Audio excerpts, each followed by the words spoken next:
UN से लेकर अलग अलग मंचों पर अपने भारत के कोविड के दौरान किए गए शानदार काम का बखान सुना होगा और भारत की तरफ से दी गई वैक्सीन को भी देखा होगा। दुनिया इस बात को मानती है कि भारत ने बहुत ही सराहनीय काम किया, न सिर्फ अपने देश के लिए बल्कि दुनिया को मदद पहुंचाने में भारत कभी भी पीछे नहीं रहा।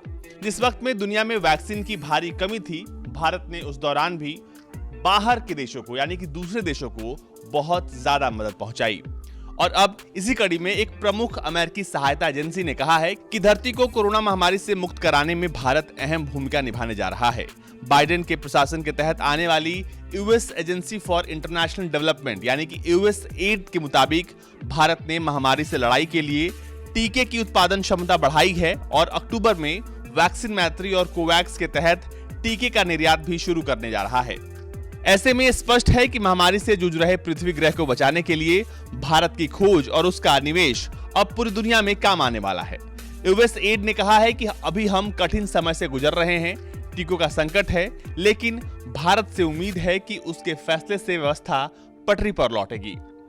यूएसएड के प्रशासनिक अधिकारी समंथा पावर ने भारत में नियुक्त रहे पूर्व अमेरिकी राजदूत रिचर्ड वर्मा से ऑनलाइन कार्यक्रम में कहा कि कोविड समिट की बैठकों में दुनिया के सभी देशों की 70% आबादी को टीका लगाने पर मंथन हुआ है।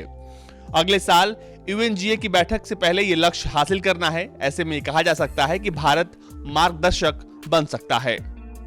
पवार ने कहा कि सिर्फ कोरोना वैक्सीन नहीं, भारत में दूसरी और बीमारियों के टीके का उत्पादन बढ़ा है।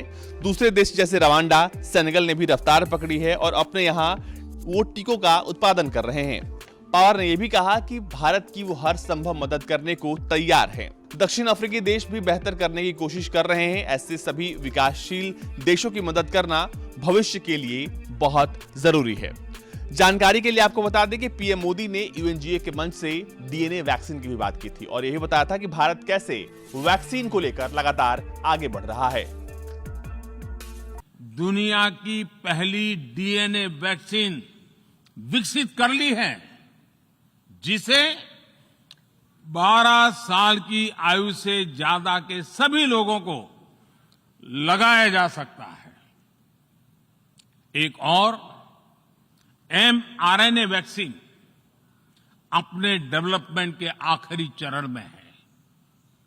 भारत के वैज्ञानिक कोरोना की एक नेजल वैक्सीन के निर्माण में भी जुटे हैं।